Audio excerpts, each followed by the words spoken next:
தலைப்பு தி போட்டோடிராமா of creation. சிருஷ்டிப்பின் புகைப்பட நாடகம். பக்கம் 42. எண்ணோரின் அஞ்சனம் பாக்கும் ஸ்திரீ. பிசாசை துரத்துதல். பிசாசுகள் பிடித்திருந்த கதநேருடைய மனிதன். பரிசுத்த பவுல் பிசாசை துரத்துதல். ஜலப்பிரளயத்தின் போது விழுந்து போன தூதர்கள் யாவரும் அதன் பிறகு மனித உருவெடுக்க முடியாதபடி தடுக்கப்பட்டதை நாம் ஏற்கனவே பார்த்தோம். அப்போதிருந்து அவர்கள் மனுக்குலத்தின் மீது ஆதிக்கம் செலுத்துவதற்கு வேறு விதமாக முயன்று வருகின்றனர்.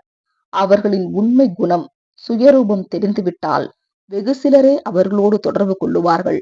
இதனால்தான் அந்த தூதர்கள் தங்களை நமது மறைத்து போன நண்பர்கள் மற்றும் உறவினர்கள் போல காண்பித்துக் கொள்ளுகிறார்கள்.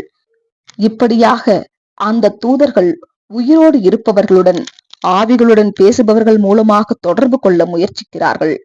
இப்படிப்பட்ட மனிதர்கள் வஞ்சிக்கப்பட்டிருக்கின்றனர். வஞ்சிக்கப்படாதிருந்தால் தாங்களாக முன்வந்து பேய்களுக்கான ஆவியுலக இடையீட்டாளராக மீடியம்ஸாக செயல்பட மாட்டார்களே. ஏசாயா 8ஆம் அதிகாரம் 19ஆம் வசனம், உபாகமம் 18ஆம் அதிகாரம் 9 முதல் 12 வசனங்கள். முற்காலத்தில் ஆவிகளுடன் பேசும் இந்த மாதிரியான நபர்கள் அஞ்சனம் பார்க்கிறவர்கள் என்றும் சூனியக்காரர்கள் என்றும் சன்னத்தக்காரர்கள் மாயவித்தைக்காரர்கள் என்றும் அழைக்கப்பட்டனர்.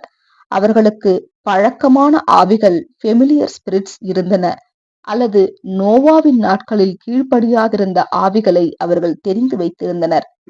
இந்த தீய ஆவிகளுக்கும் அவைகளின் இறையீட்டாளர்களுக்கும் எதிராக தேவன் இஸ்ரவேலை முன்கூட்டியே எச்சரித்திருந்தார். இஸ்ரவேல் தேசத்தில் அத்தகைய பொல்லாத இடையீட்டாளர்களை அனுமதிக்க கூடாது என்று தேவன் கூறியிருந்தார். அவர்கள் தெய்வீக பராமரிப்பின் கீழ் இல்லாத தேசங்களிடையே செயல்படலாம். ஆனால் தேவனுடைய பிரதிநிதியாகிய சவுலுக்கு அத்தகைய அனைவரையுமே கொல்லும்படிக்கு கட்டளை கிடைத்தது. சவுல் ராஜா தேவனுடனான உறவில் இருந்து வெளியேறிய போது தேவனும் அதற்கு மேல் அவரோடு தொடர்பு கொள்ள மறுத்துவிட்ட நிலையில் அவர் எண்ணோரின் அஞ்சனம் பார்க்கும் ஸ்திரீயிடம் ஆலோசனை கேட்கும்படி போய் ஏற்கனவே மரித்து போயிருந்த சாமுவேல் தீர்க்கதரிசியை எழும்ப சொன்னார். தீய ஆவிகளோ எளிதில் சாமுவேலை போல ஆள்மாறாட்டம் செய்தன. மேலும் அவரது பெயரில் சூனியக்காரியும் சவுல் ராஜாவுக்கு தகவல்களை கொடுத்தாள். ஆனால் பாருங்கள், சாமுவேல் ஏற்கனவே மரித்து விட்டதால் அவரால் எந்த தகவலையும் கொடுக்கவோ பெறவோ முடியாது. சவுல் ராஜா எதையும் பார்க்கவில்லை. மாறாக தான் சாமுவேலை பார்த்ததாகவும் கேட்டதாகவும் சொன்ன சூனியக்காரியிடமிருந்தே அவருக்கு பதில் கிடைத்தது. தீய ஆவிகள் எதிர்காலத்தை குறித்த சில காரியங்களை அறிந்து கொள்ளும் வழியினை பெற்றுள்ளன.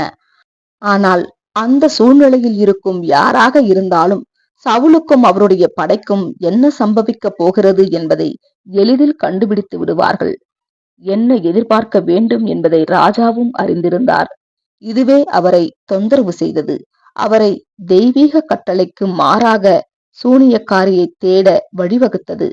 தேவனும் சாமுவேலும் சவுல் ராஜாவுடன் தொடர்பு கொள்ள மறுத்துவிட்ட நிலையில் தெய்வீக கட்டளையால் கண்டனம் செய்யப்பட்ட ஒரு சூனியக்காரியை கொண்டு காரியத்தை மாற்றியமைக்க அனுமதிப்பார்கள் என்று ஒரு கணம் கூட நம்மால் யோசிக்க முடியாது. 1 நாளாகமம் 10ஆம் அதிகாரம் 13-14 வசனங்கள். ஆமேன்.